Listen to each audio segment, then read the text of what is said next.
So hi guys, welcome back to my YouTube channel. Guys, आज के इस video में हम बात करेंगे क्लास 10th सामाजिक विज्ञान यानी सोशल साइंस एसएसटी की जो सबसे ज़्यादा महत्वपूर्ण प्रश्न है उनके उत्तर के साथ। इन प्रश्नों के उत्तर को आप अभी से तैयार कर लो क्योंकि 101% ये आपके बोर्ड एग्जाम में पूछे जाएंगे।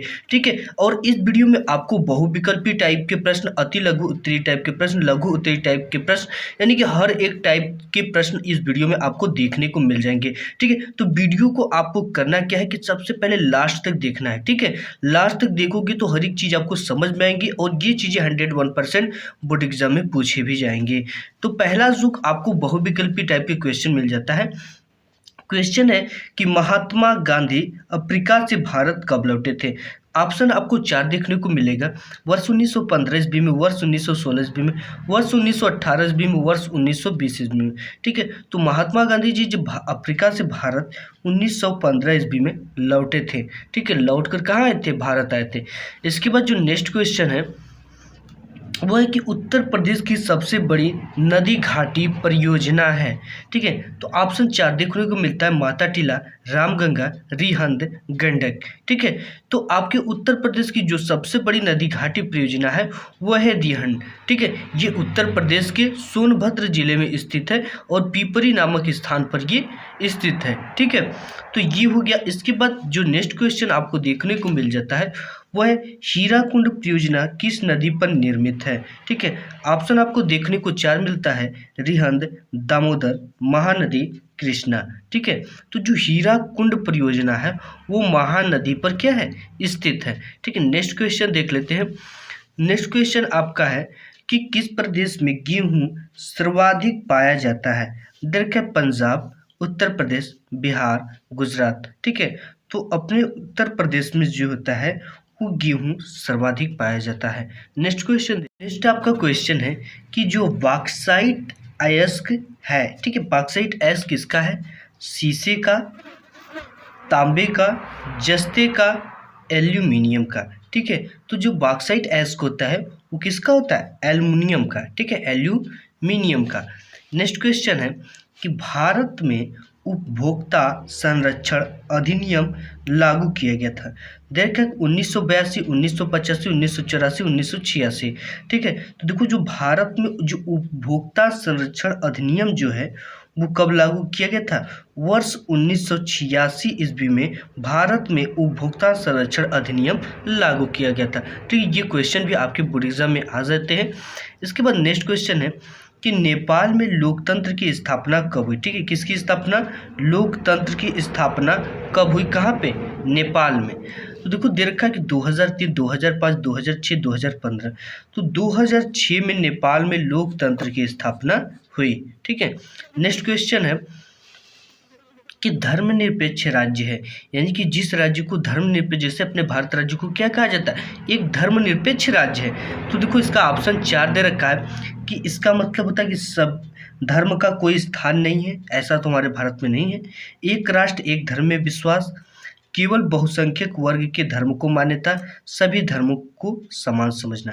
ठीक है, ये सब चीज़ें जो होती है, एक राष्ट्र एक धर्म में विश्वास, ऐसा नहीं है कि यहाँ पे केवल हिंदू है, केवल और केवल मुसलमान है। ठीक है, और किसी एक धर्म में विश्वास किया जाता है। यहाँ पे सभी धर्म के लोग रहते हैं और एक मत से और एक विश्वास के साथ रहते हैं।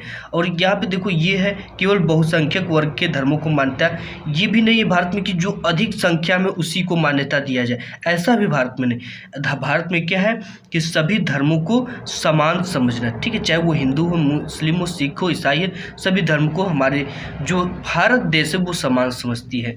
नेक्स्ट क्वेश्चन है कि संविधान की 8वीं अनुसूची में कितनी भाषाओं को मान्यता दी गई है। ठीक है, यानी कि भारत की 8वीं अनुसूची जो है उसमें कितनी भाषाओं को मान्यता दी गई। तो यहाँ पे दे रखा ऑप्शन नंबर 20, 22, 26, 30। ठीक है, तो देखो इस चीज़ को आपको ध्यान रखना है कि भारत की जो संविधान की 8वीं अनुसूची है उसमें 22 भाषाओं को मान्यता दी गई है। ठीक है, नेक्स्ट क्वेश्चन है कि यहाँ पे खादर एवं बांगर में अंतर स्पष्ट कीजिए। खादर एक तरह की मृदा है और बांगर भी एक तरह की मृदा है। ठीक है, आप इससे अगर इसकी अर्थ से ही समझ जाएंगे तो ये चीज़ें आपको समझ में आ जाएंगी। खादर मतलब होता है खाद युक्त मिट्टी और बांगर मतलब होता है बंजर मिट्टी। ठीक है, तो उसी चीज़ को बस आप समझ जाते हो तो इस चीज़ की पूरी परिभाषा को समझ जाते हैं। वह भूमि जहाँ बाढ़ का पानी, ठीक है, जब बाढ़ आता है वह भूमि जहाँ बाढ़ का पानी निरंतर पहुँचने से नए जलोढ़ मृदा का जमाव हो जाता है तो उसे खादर कहते हैं। ठीक है, खादर मतलब खाद युक्त मिट्टी, उसमें उपजाऊ जो होती है वो अच्छी होती है। ये कब होती है? जब बाढ़ का पानी जहाँ पे निरंतर जाता है और अपने साथ बहुत उपयोगी मिट्टियों को बहा कर लाता है और वहीं पे छोड़ देता है। ठीक है, तो वहाँ पे एक मृदा का क्या हो जाता है, एक नई मिट्टी का जमाव हो जाता है और उस मिट्टी को हम क्या कहेंगे? खादर कहते हैं। क्या कहते हैं? खादर कहते हैं। और इसका ठीक विपरीत है कि जिन क्षेत्रों में बाढ़ का पानी नहीं आता पुरानी मृदा बनी रहती है। पुरानी जो मृदा रहती है वहीं पे बनी रहेगी। जब वहाँ पे बाढ़ का पानी ही नहीं आएगा तो उस मिट्टी को कौन सी मिट्टी कहेंगे?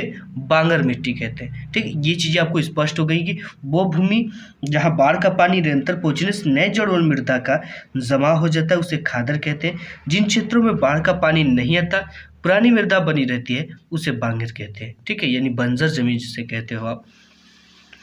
नेक्स्ट क्वेश्चन है कि 19वीं सदी में यूरोप में राष्ट्रवाद के विकास के लिए उत्तरदायी किन्हीं 4 कारणों को लिखिए। यानी कि 19वीं जो सदी थी उसमें राष्ट्रवाद का विकास कैसे हुआ, उत्तरदायी जो कारण है उनको आपको लिखना है। तो इसमें से किन्हीं 4 को भी आपके बोर्ड एग्जाम में आ सकता है, किन्हीं 2 को आ सकता है, किन्हीं 3 को भी आ सकता है। ठीक है, तो इसमें क्या था कि पहला जो है वो है फ्रांसीसी क्रांति का प्रभाव था। इसके बाद जो दूसरा है वो है आपका औद्योगिकीकरण एवं मध्यम वर्ग का प्रभाव था उस समय। और उस समय जो तीसरा था वो है रूमानीवाद का प्रभाव भी था उस समय। और जो चौथा आपको देखने को मिलेगा ये है उदारीकरण भावनाओं का उस समय क्या था? विकास करना था। ठीक है, ये सब चीज़ें थी, ये 4 इनकी क्या थी? विशेषताएं थी। तो ये आपको तैयार रखना है कि फ्रांसीसी क्रांति का प्रभाव था, औद्योगिकरण एवं मध्यम वर्ग का प्रभाव भी था, रूमानीवाद का प्रभाव था, उदारीकरण भावनाओं का विकास था। इसके बाद जो नेक्स्ट और बहुत ज़्यादा इंपॉर्टेंट क्वेश्चन है और बोर्ड एग्जाम में हर साल पूछ ही लिया जाता है वो है कि जलोढ़ मिट्टी की 2 विशेषताओं तथा क्षेत्र को बताइए। आपको विशेषता भी बताना है और क्षेत्र को बताना है। ठीक है, तो सबसे पहले हम इसमें क्षेत्र की बात कर लेंगे कि किस क्षेत्र के अंतर्गत जो जलोढ़ मिट्टी वो पाई जाती है। तो यहाँ पे देखो आपके राज्य में पाई जाती है, आपको कमेंट बॉक्स में कमेंट कर बता देना है। तो यहाँ पे देख रखा है कि जलोढ़ मिट्टी जो थी उत्तर के विशाल मैदान के अंतर्गत, ठीक है, जो आपके भारत का उत्तर का मैदान है उसके अंतर्गत पंजाब, उत्तर प्रदेश, गुजरात, उत्तराखंड, पश्चिम बंगाल में पाई जाती है। यानी कि जलोढ़ मिट्टी जो होती है वो किस पंजाब, उत्तर प्रदेश, गुजरात, उत्तराखंड, पश्चिम बंगाल में पाई जाती है। अब इसकी 2 विशेषताओं के बारे में बात कर लेते हैं। तो देखो जलोढ़ का मतलब होता है कि जमी हुई मिट्टी, ठीक है, यानी उपजाऊ मिट्टी। ये जो मिट्टी होती है ये उच्च उर्वरा शक्ति संपन्न होती है और इस मिट्टी में जो क्या क्या चीज़ें बोई जाती है और किस के लिए उपयोगी है। ये धान, गेहूँ, जौ, मटर, गन्ना, चना आदि पैदावार के लिए ये मिट्टी जो होती है उपयुक्त मानी जाती है। ये 2 इनकी विशेषताएं हैं और ये इनके क्षेत्र हैं। ठीक है, इन सब चीज़ों को आपको तैयार रखना है। इसके बाद नेक्स्ट क्वेश्चन है और ये काफ़ी ज़्यादा इंपॉर्टेंट क्वेश्चन है, बोर्ड में 101% ये पूछे जाता है। ठीक है, ये है कि हरित क्रांति किसे कहते हैं। हरित क्रांति का की किन्हीं 2 विशेषताओं का वर्णन कीजिए। सबसे पहले आपको क्या बताना है कि हरित क्रांति किसे कहते हैं और हरित क्रांति की उसके बाद बताना है 2 विशेषताओं का वर्णन करना है। ठीक है, तो यहाँ पे देखो हरित क्रांति से तात्पर्य क्या है समझ जाओ। हरित क्रांति का मतलब होता है कि किसी क्षेत्र हरी मतलब कि हर क्षेत्र में आशातीत वृद्धि को ही हरित क्रांति कहते हैं। ये हमारे शब्दों में और सिंपल शब्दों में। श्वेत क्रांति का मतलब श्वेत चीज़ों में, यानी जैसे दुग्ध उत्पादन में अत्यधिक वृद्धि को ही क्या कहते हैं? श्वेत क्रांति कहते हैं।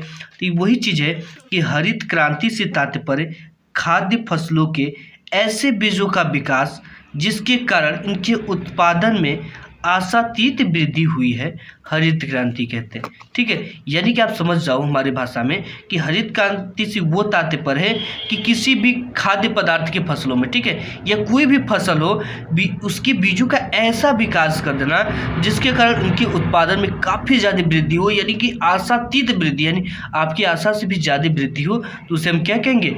हरित क्रांति कहते हैं। ठीक है, अब इसके 2 विशेषताओं की बात कर लेते हैं। तो देखो यहाँ पे मैंने 4 विशेषताओं को बता रखा है, आपको जो इजी पड़े वो 2 से 3 आपको तैयार कर लेना है। इससे क्या होता है कि अधिक उत्पादकता वाले बीजों का प्रयोग होता है, कृषि में रासायनिक उर्वरकों का प्रयोग होता है, सिंचाई हेतु आधुनिक तकनीकों का प्रयोग, बहुफसली कार्यक्रमों को प्रोत्साहन दिया जाता है हरित क्रांति के अंतर्गत। ठीक है, यानी कि अधिक उत्पादकता वाले बीजों का प्रयोग किया जाता है जिससे कि ज़्यादा से ज़्यादा हमको बेनिफिट मिल सके। कृषि में रासायनिक उर्वरकों का प्रयोग किया जाता है, जिससे आपका खाद हो गया, यूरिया डाई इत्यादि का प्रयोग किया जाता है। सिंचाई हेतु आधुनिक तकनीकों का प्रयोग, पंपिंग सेट इत्यादि का प्रयोग किया जाता है और बहुफसली कार्यक्रमों को क्या किया जाता है, प्रोत्साहन किया जाता है। तो आज की वीडियो में बस इतना ही, मिलूंगा एक नेक्स्ट वीडियो में, तब तक के लिए धन्यवाद।